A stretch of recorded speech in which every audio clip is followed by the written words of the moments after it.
Hola, un saludo muy especial en el amor de Cristo Jesús.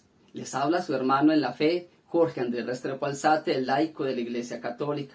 Y hoy quiero compartir contigo un tema muy especial y es acerca de el por qué tener un altar en nuestros hogares. ¿Qué significado tiene tener un altar en nuestros hogares?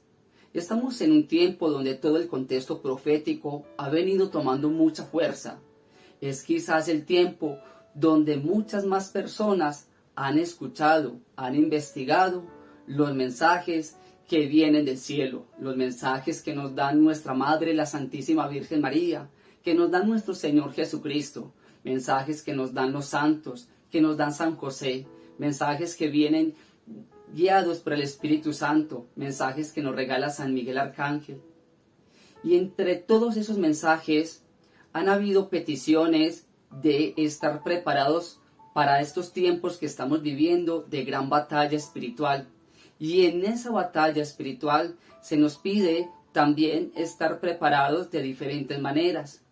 Así como nos piden preparar el alma, también nuestra Madre en especial nos regala mensajes donde nos invita también a preparar nuestros hogares. Y una petición de nuestra Madre, la Santísima Virgen María, y de nuestro Señor Jesucristo, es que para los últimos tiempos tengamos en nuestros hogares un altar, un lugar que represente a Dios, un lugar para la oración, un lugar para dar gracias, para glorificar, un lugar donde también podamos colocar nuestras peticiones.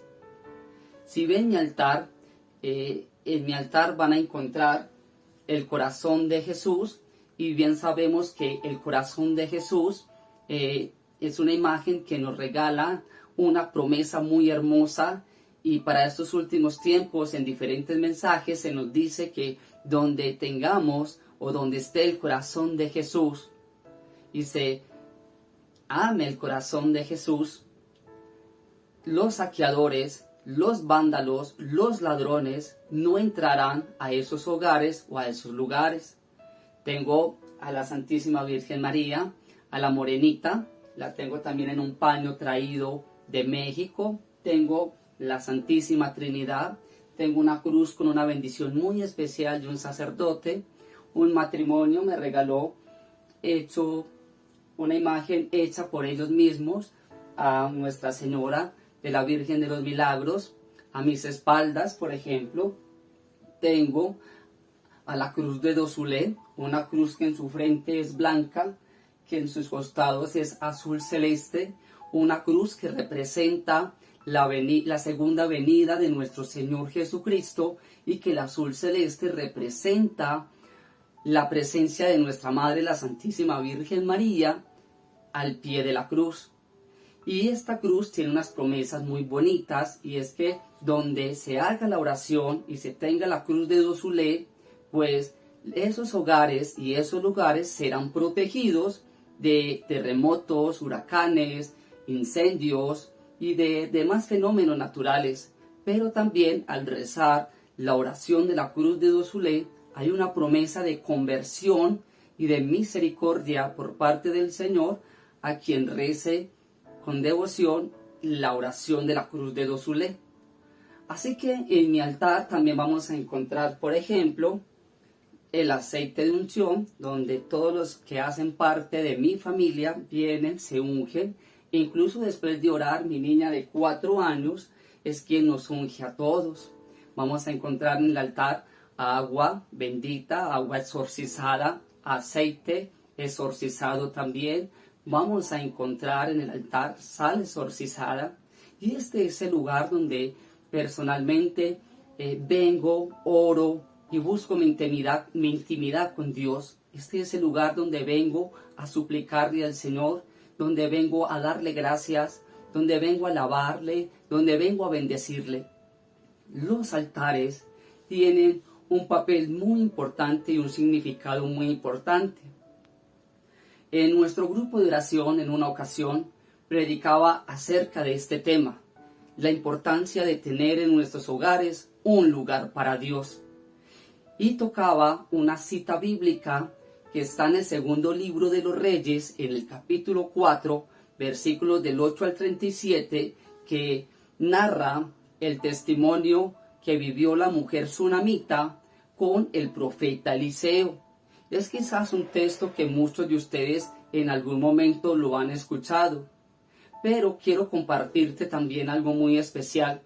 Es que después de haber compartido este texto y de haber dado esta enseñanza en nuestro grupo de oración, un matrimonio estaba pasando por una situación económica muy difícil a causa de que su medio de trabajo, que era un taxi, un servicio público, estaba dañado y habían gastado ya mucho dinero en diferentes centros automotrices con diferentes mecánicos y no daban con la solución a lo que el carro tenía.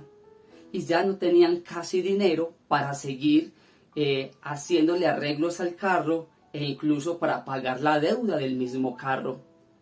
Pues bien, después de esta predicación y esta enseñanza de la mujer sunamita, que es una historia muy bonita, y quiero relacionar la historia de la mujer sunamita con el testimonio de este matrimonio, para que entendamos de una manera muy especial la importancia y la bendición que significa tener en nuestros hogares un lugar para Dios, un altar. Pues bien, en la historia o en el relato de la mujer sunamita, se nos habla de que era una mujer que todo lo tenía, no le hacía falta nada, era una mujer muy distinguida, pero siempre que el profeta Eliseo pasaba por la región de Sanán, esta mujer con su marido siempre le invitaban a que entrara en su casa. Un día el profeta Eliseo acepta entrar en su casa. Y cuando el profeta Eliseo entra en su casa, para esta familia era como si Dios entrara en su casa, pues la mujer sunamita veía al profeta Eliseo como un hombre de Dios, como un hombre santo, hasta el punto que le dice a su marido: construyamos una alcoba, un lugar para que el profeta se quede cada vez que pase por esta casa, cada vez que pase por esta región. Así que en el segundo piso le construyen una casa al profeta Eliseo. El profeta Eliseo se queda allí, y quedándose allí, el profeta se siente muy agradecido y le dice a su criado: dile a la mujer sunamita qué podemos hacer por ella, que si necesita favor del rey o favor del jefe de los ejércitos. Pues la mujer sunamita realmente no necesitaba nada, pues era una mujer distinguida, que tenían sus tierras, sus cultivos y sus criados, por lo tanto no necesitaba nada. Así que el profeta Eliseo le dice a su criado: ¿qué le podemos ofrecer a esta mujer? Y el criado le contesta al profeta Eliseo: su esposo ya es anciano, su esposo ya es muy adulto y no tienen hijos. Así que el profeta Eliseo la manda a llamar, y ella, acercándose a la puerta de allí donde estaba el profeta Eliseo, un cuarto donde pusieron un candelabro, una cama, una silla, y lo adecuaron de tal manera que fuera un lugar digno para el profeta, porque él representaba a Dios. Y ella se queda ahí en la puerta del cuarto, y él le dice: dentro de un año vas a dar a luz a un hijo.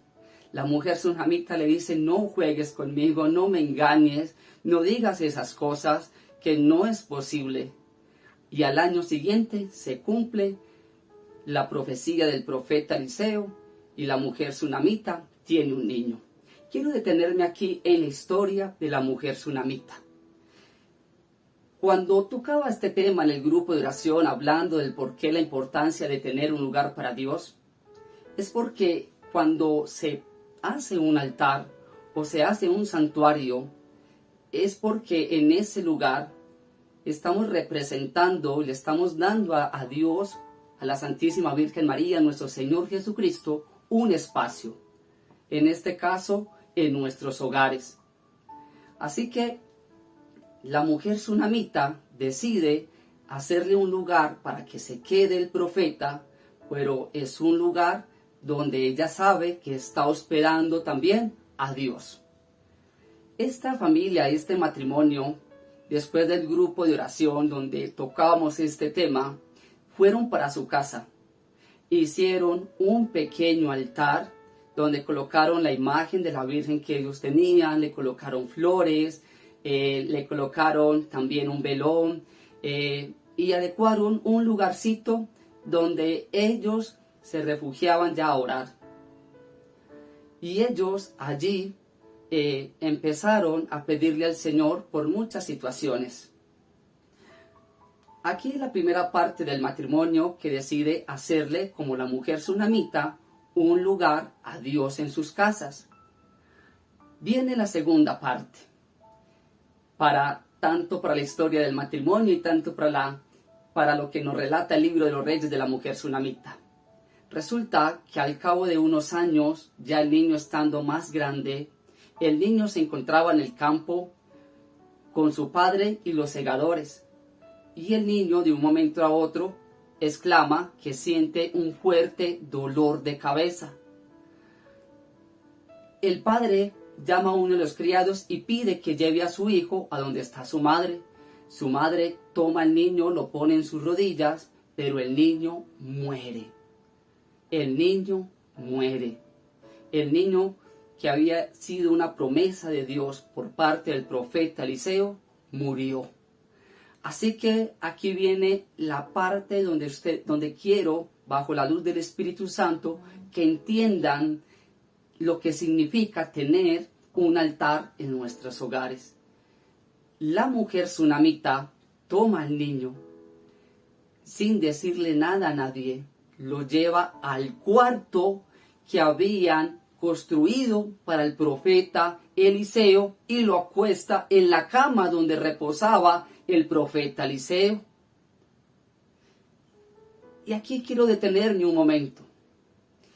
Cuando este matrimonio me llama, el grupo oración fue domingo y ellos se comunican conmigo miércoles y me dicen: Jorge, el carro sigue dañado, no le encuentran nada, hemos gastado millones de pesos arreglándolo y el carro no tiene solución. Sale del taller y toca llevarlo a otro porque no le encuentran nada y le hacen una cosa, le hacen la otra y luego de que pagamos esas cantidades de plata, el carro sigue sin poder trabajar. Así que los invité a ellos a hacer lo mismo que hizo la mujer sunamita en ese momento. Les pedí que tomaran las llaves del carro, los papeles del carro y los colocaran ahí en el altar que ellos habían construido para Dios, para Jesús, para la Santísima Virgen María, y que ahí dejaran los papeles y las llaves del carro, y que hicieran el Santo Rosario, que empezaran a rezar el Santo Rosario delante del altar que habían construido en su casa para Dios.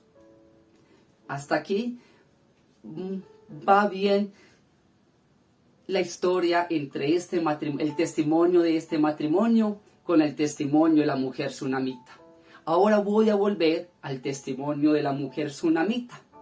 La mujer sunamita, después de que deja a su hijo muerto allá en el altar, allá en el altar, la mujer sunamita baja, se acerca a su esposo, le pide un criado y una asna para ir a buscar el profeta Eliseo. El esposo le pregunta y le dice: ¿pasa algo? Y ella le contesta: todo está bien. Debo buscar al profeta Eliseo.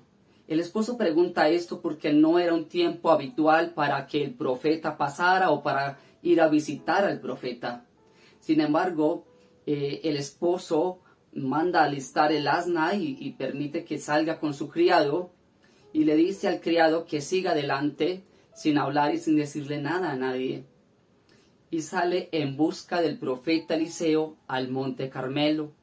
Cuando llega o está llegando al monte Carmelo, el criado del profeta Eliseo le dice: ¿no es esa la mujer sunamita?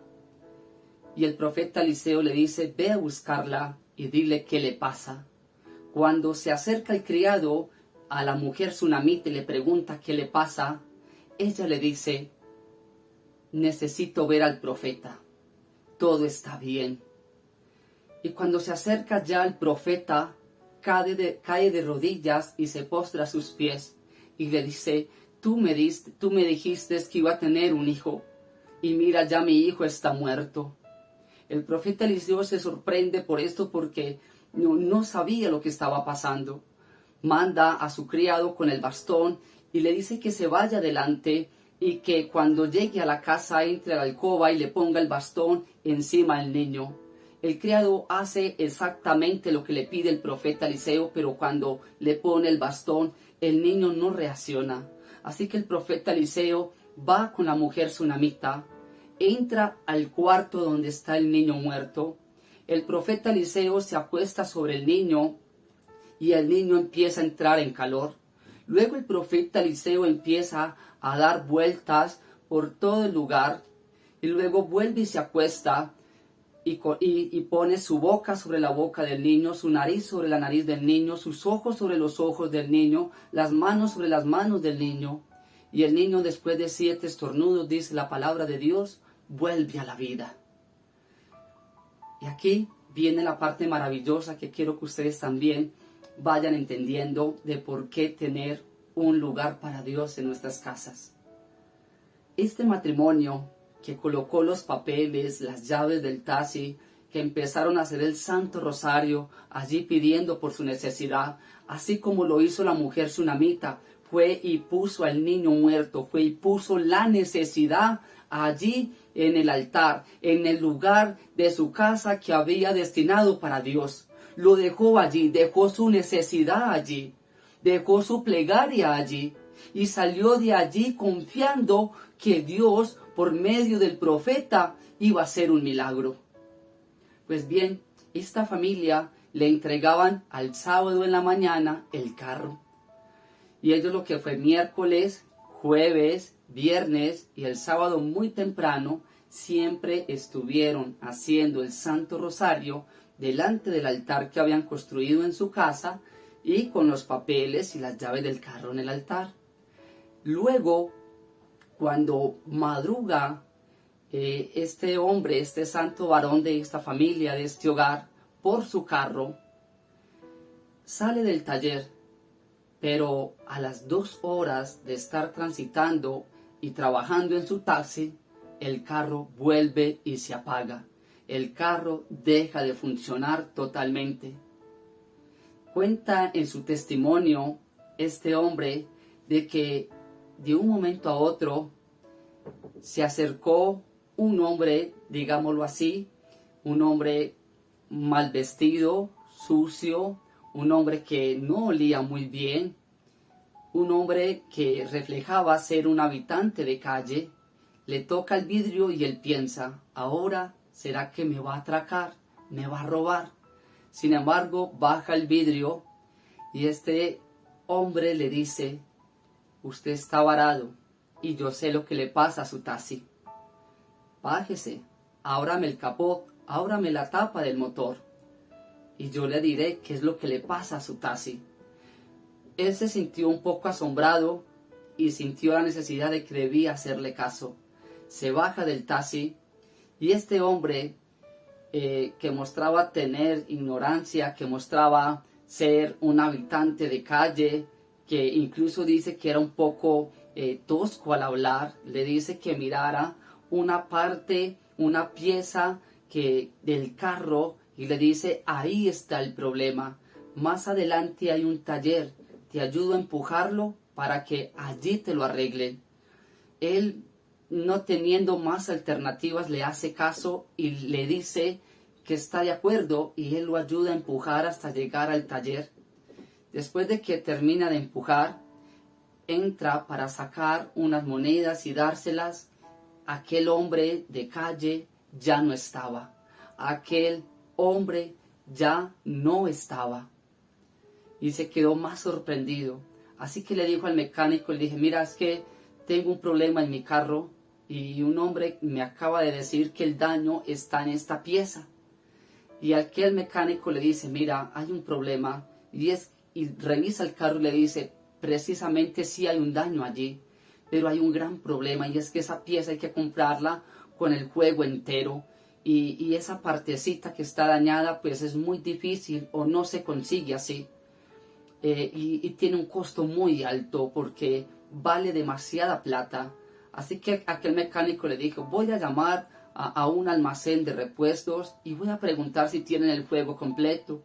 Cuando el mecánico llama al almacén de repuestos, le dicen que no tienen el juego completo, que del juego tienen una sola pieza, y da la bendición que la pieza única que tenía aquel almacén era la pieza que necesitaba el taxi. Y lo que antes le iba a valer, por decir, $700, ahora le iba a valer solamente $60. Y después de esto, el carro nunca más volvió a tener esos problemas. Empezaron a trabajar como lo venían haciendo en su vida cotidiana. Así que los altares tienen un papel muy importante. Los altares nos acercan a Dios. Los altares son un lugar donde puedo venir a sentarme, un lugar donde si quiero llorar, puedo llorar, un lugar donde si quiero cantar, canto, un lugar donde puedo venir a orar con más intimidad, un lugar donde puedo venir a dejar mis situaciones como lo hizo la mujer tsunamita y como lo hizo este matrimonio. Los altares son lugares que nos van acercando al Señor. Pero en los altares tenemos que ser muy prudentes porque nos lo advierte la Santísima Virgen María. Pues la nueva era, todo el tema de la brujería, de la santería, se ha metido mucho en las imágenes religiosas, colocándole alguna medalla, colocándole alguna moneda, colocándole alguna escritura, simplemente para que esa imagen sea una imagen que represente al mal. Miren, dentro del contexto de las posesiones demoníacas, hay una posesión a la que se le llama la infestación demoníaca, que es cuando los demonios ocupan un lugar. Y ese lugar lo ocupan especialmente porque allí las personas o las familias hacen ritos satánicos, riegan la casa con ruda, llevan objetos rezados, llevan brujos, tienen talismanes y contaminan la casa, y a lo último ese lugar termina en una infestación demoníaca. Y es allí cuando muchas familias que viven empiezan a padecer ataques espirituales. Y esto lo hace el diablo porque es un copietas. Así que cuando yo tengo en mi casa un lugar para Dios, cuando yo tengo en mi casa un lugar para la oración, yo voy a contagiar mi casa, voy a llenar mi casa de la gracia de Dios, de la gracia de nuestro Señor Jesucristo, de la presencia de María, de nuestra Madre, de nuestra hermosa Señora y Reina, la Santísima Virgen María. Voy a llenar mi casa de la presencia de santos ángeles, voy a llenar mi casa de ese aroma especial. Mire, hace poco transmití en mi canal un video donde hablaba acerca de un milagro eucarístico y un testimonio que el Señor hizo a través de su presencia eucarística en mi vida por medio de mi papá. Y mientras hacía ese testimonio y ese video, este lugar se llenó de un olor a incienso hermoso, espectacular. Y estamos en un tiempo incluso donde en muchos altares, donde en muchos santuarios que las personas hacen en sus hogares, se siente algo maravilloso, olor a rosas, imágenes que sudan, imágenes que lloran. Y recuerden que todas las imágenes que tengamos las deben hacer bendecir por un sacerdote. Es lo ideal, que todas las imágenes tengan la bendición de un sacerdote. Así que yo los invito para que en sus casas tengan ese lugar para Dios, y téngalo por seguro que aquel miembro de tu familia, aquel hijo, aquella hija, tu esposo, tu esposa, un familiar que viva contigo, que su corazón sea como de piedra, que su corazón que tenga un corazón lejano a Dios, téngalo por seguro que cuando menos piensa, esa persona ya no va a salir de casa, sin pasar por el altar y tocarse, persinarse con el agua bendita. Ya esa persona, incluso cuando se sienta triste, cuando se sienta mal, esa persona de hecho va a querer acercarse a este santuario, a ese altarcito que tienes en tu casa, a orar, a pedirle al Señor. Así que yo te invito para que en tu casa, en esos últimos tiempos, tengas ese lugar que representa un lugar para Dios en nuestros hogares, ese lugar donde puedas colocar tranquilamente tus necesidades, tus problemas, pero ese lugar también donde puedas dar gracias, donde puedas bendecir. Espero que esta pequeña reflexión, que este pequeño video les haya gustado y que permita sentir ese amor como católicos de tener en nuestros hogares un lugar para Dios, un lugar para Jesús, un lugar para Mamita María, un lugar donde no solamente te acerques tú con tu familia, sino también los santos ángeles de Dios, un lugar donde el Espíritu Santo siempre sea el que esté ardiendo en medio de estas llamas que nosotros encendemos con mucho amor, en acción de gracias y también pidiendo y suplicando por nuestra vida y nuestros seres amados. Que el Señor les guarde y les bendiga. Amén.